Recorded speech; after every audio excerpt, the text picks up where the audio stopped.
ಬಾಬಾ ಸಾಹೇಬರು ಎಲ್ಲ ಜನರನ್ನ ಯಾವುದೇ ತಾರತಮ್ಯ ಇದೆ, ಭೇದ ಭಾವವಿಲ್ಲದೆ ಎಲ್ಲರೂ ಆಲೋಚಿಸಿಕೊಂಡು ಎಲ್ಲರೂ ತಗೊಂಡು, ಆದ್ದರಿಂದ ಬಾಬಾ ಸಾಹೇಬರು ನಮ್ಮ ದೇಶವನ್ನು ಬಹಳ ಒಗ್ಗಟ್ಟು ಮಾಡೋದು ದೊಡ್ಡದಾಗ್ತದೆ. ಇದನ್ನು ಅರ್ಥ ಮಾಡ್ಕೊಳ್ಳದೆ ಇರ್ತಕ್ಕಂಥ ಜನ ನಮ್ಮ ಧರ್ಮ ನಾನು ಹೇಳಿದೆ ಹಿಂದೂ ಧರ್ಮ ಅಂತ ಹೇಳಿದ್ರೆ ನಾನು 4 ವರ್ಗಗಳು: ಬ್ರಾಹ್ಮಣ, ಕ್ಷತ್ರಿಯ, ವೈಶ್ಯ, ಶೂದ್ರ. ಈ 4ರಲ್ಲಿ ಎರಡೇ. ವಿವೇಕಾನಂದ ಹೇಳ್ತಾರೆ 150 ವರ್ಷಕ್ಕೆ ನೀವು 4 ವರ್ಣ ಅಂತಿರಲ್ಲಪ್ಪ, ಸ್ವಾಮಿ ವೇರಕೋತ್ಯಾಸ ಅಂತ ಎಲ್ಲಿವೆ 4 ವರ್ಣಗಳು ತೋರಿಸಿ ಅಂತ. ಎರಡೇ ವರ್ಣಗಳು: ಬ್ರಾಹ್ಮಣರು, ಕ್ಷತ್ರಿಯರು. ಇವ್ರನ್ನ ಸಂವಿಧಾನ ಸಮಾನತೆ ಅಂತ ಕರೆದಿದೆ. ಆದರೆ ಅವರು ಒಪ್ಕೊಂಡಿರ್ತಕ್ಕಂಥ ಸ್ಮೃತಿ ಗ್ರಂಥ ಮನುಸ್ಮೃತಿಯಲ್ಲಿ ಶೂದ್ರರ ದಾಸ್ಯಂ ಶೂದ್ರಂ ವಿಜನ್ಮನ, ಎಲ್ಲ ಶೂದ್ರರು ಬ್ರಾಹ್ಮಣರ ಗುಲಾಬರು ಅಂತ ಒಂದು. ಇನ್ನೊಂದು ಎಷ್ಟು ಭಯಂಕರವಾಗಿದೆ ನೋಡಿ, ಎಲ್ಲ ಶೂದ್ರರು ಆರ್ಡರ್ ಕೊಟ್ಟೋದು ಧರ್ಮ ಒಪ್ಕೊಳ್ಳೋದು. ಎಲ್ಲ ಶೂದ್ರರು ಸೂಳೆ ಮಕ್ಕಳು. 97% ಇರ್ತಕ್ಕಂಥ ಶೂದ್ರರನ್ನ ಮನುಸ್ಮೃತಿಯಲ್ಲಿ ಸೂಳೆ ಮಕ್ಕಳು. ಗೊತ್ತಿಲ್ಲ, ನೀವೆಲ್ಲ ನಮ್ಮ ಧರ್ಮ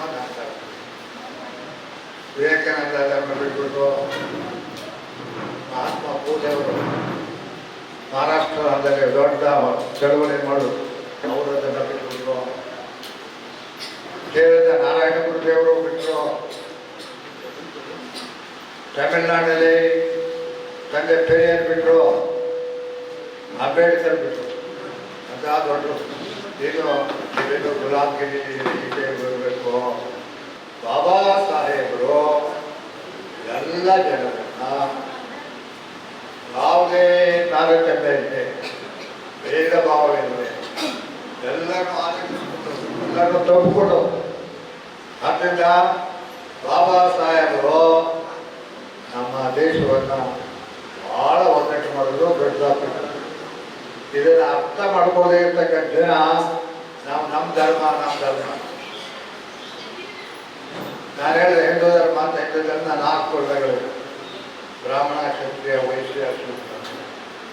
ಈ 4ರಲ್ಲಿ ಎರಡೇ. ವಿವೇಕಾನಂದ ಹೇಳ್ತಾರೆ 150 ವರ್ಷಕ್ಕೆ ನೀವು 4 ವರ್ಣ ಅಂತಿರಲ್ಲಪ್ಪ, ಸ್ವಾಮಿ ವೇರಕೋತ್ಯಾಸ ಅಂತ ಎಲ್ಲಿವೆ 4 ವರ್ಣಗಳು ತೋರಿಸಿ ಅಂತ. ಎರಡೇ ವರ್ಣಗಳು: ಬ್ರಾಹ್ಮಣರು, ಕ್ಷತ್ರಿಯರು. ಇವ್ರನ್ನ ಸಂವಿಧಾನ ಸಮಾನತೆ ಅಂತ ಕರೆದಿದೆ. ಆದರೆ ಅವರು ಒಪ್ಕೊಂಡಿರ್ತಕ್ಕಂಥ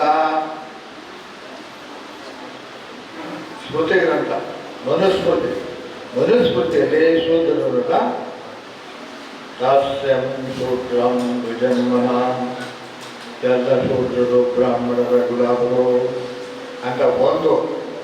ಇನ್ನೊಂದು ಎಷ್ಟು ಭಯಂಕರವಾಗಿದೆ ನೋಡಿ, ಎಲ್ಲ ಶೂದ್ರರು ಆರ್ಡರ್ ಕೊಟ್ಟೋದು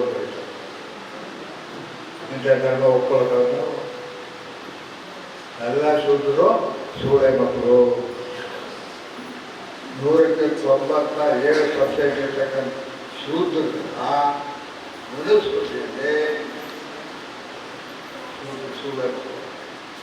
ಗೊತ್ತಿಲ್ಲ, ನೀವೆಲ್ಲ ನಮ್ಮ ಧರ್ಮ ವಿವೇಕಾನಂದ ಧರ್ಮ ಬಿಟ್ಬಿಟ್ಟು ಮಹಾತ್ಮ ಪೂಜೆಯವರು ಮಹಾರಾಷ್ಟ್ರದಲ್ಲಿ ದೊಡ್ಡ ಚಳವಳಿ ಮಾಡೋದು, ಅವರದನ್ನು ಬಿಟ್ಬಿಟ್ರು.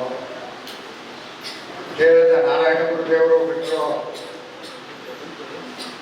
ತಮಿಳುನಾಡಲ್ಲಿ ತಂದೆ ಪೆರಿಯರ್ ಬಿಟ್ಟರು. ಅಂಬೇಡ್ಕರ್ ಬಿಟ್ಟರು.